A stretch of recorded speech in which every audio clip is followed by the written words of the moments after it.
Sometimes they say the sequel can be better than the original. So a couple weeks ago, I came out with what was my best YouTube, my most watched YouTube video to date.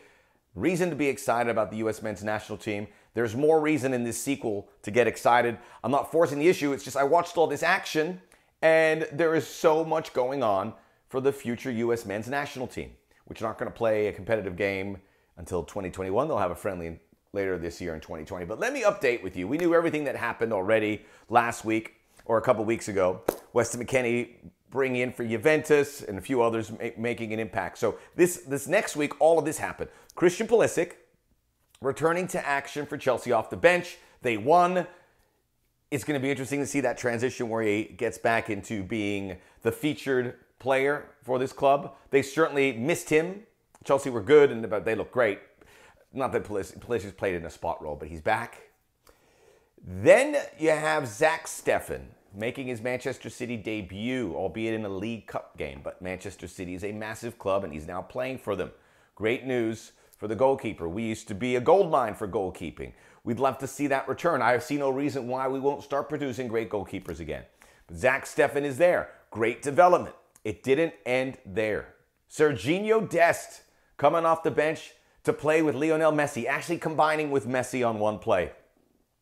Looks like he's going to be getting a lot of minutes for Barcelona. Very exciting to see an American player wear that shirt. Then in Germany, Gio Reyna in a game against, who do they play? Freiburg.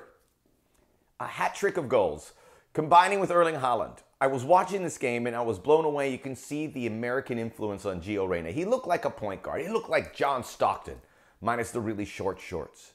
Running through the midfield, setting up his players, just not doing it with his hands. It was very exciting. Best development of the weekend for a U.S. player, especially for a guy who's still a teenager. Then Chris Richards, the young guy stepping up. Bayern Munich defender, kid born in Alabama, came from the FC Dallas Academy. Playing it right back for Bayern Munich, assists the ball to Robert Lewandowski. You see where I'm getting at with these superstars and Americans connecting? We'll talk about that in a second. Chris Richards getting his thing done as well. Kind of one-upmanship to what Reyna's in. There you go, a bounty of developments. This doesn't feel like it's going to change anytime soon. Weston McKennie's game was forfeited. Who knows what he would have done for Juventus? But it's building. The reason to get, there's many reasons to get excited, but think about this. There is opportunity. As an American soccer fan, you turn on the TV, you watch the Premier League, La Liga, Serie A, the Bundesliga. You enjoy the games. Now you have a rooting interest to watch all these games, in addition to watching them because they are the best games you can consume.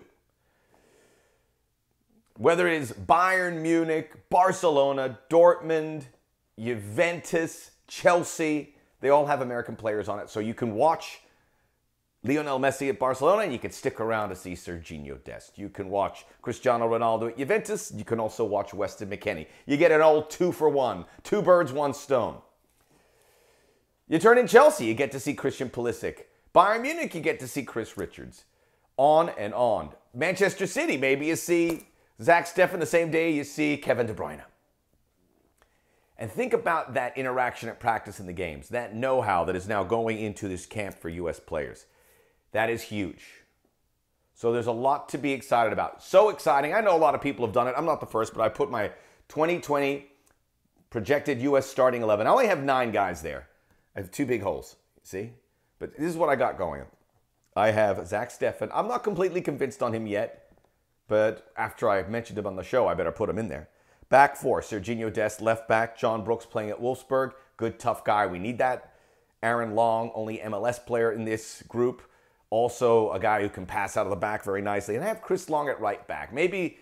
Chris Richards at right back. Maybe he projects to the center and Reggie Cannon comes here, who I like a lot too, is now playing in Portugal. It's amazing. But if Bayern Munich's playing him here, I don't know. It may not work into the Greg Berhalter style. Why not? And you need some size, because this is a small team by and large. Get some big fellas in there. I don't know here. Back of the midfield. Tyler Adams can go here, and he probably will for Berhalter. I'd like someone who can distribute a little better and maybe win a ball and be tough. We need some metal there. And he's a tough guy, but, you know, someone with a little more size and strength. Weston McKennie would come here. He comes up, and that sets up these two dynamos, Christian Pulisic and Gio Reyna, and we need a striker. I know Josie Altidore has been mentioned. He's looked good. He's only getting older, though, and this is going to be a group you really need to keep pace with, but I think there's a role for him there somehow. Josh Sargent, I don't know. So this is looking really good. The only issue, I think, for the next year and a half, we got to fill these two. Is that fair? It's not bad homework. Could be worse. Looks pretty good. But without these two positions, without that toughness and the leadership for this group, and it's young, so they have to develop the leadership qualities, they won't get to where they want to, not in 2022, possibly in 2026. But why wait? Why wait? It's not that, we still have time. The other thing I wanted to mention before I wrap it up, one of these guys, they're all playing a supporting role for their clubs, and they will be for the foreseeable future. Weston McKennie is not going to be the number one option or number two option, nor is Gio Reyna, nor is Tyler Adams, etc. There is one option, though, and it's the obvious one. Christian Pulisic can become the guy, the alpha at Chelsea. And that's what we need to transition to the U.S. men's national team. You need a guy to come in and go, I'm the alpha, and it's got to go through him. We need to see that identity from Christian Pulisic at Chelsea, so that's why he has to stay healthy, because when he is healthy, he looks like he can obtain that. And then we're all set in motion. So we're getting better, but let's not get too excited. Even though I sound like I'm really excited, don't get too excited, but do subscribe to the Soccer OG.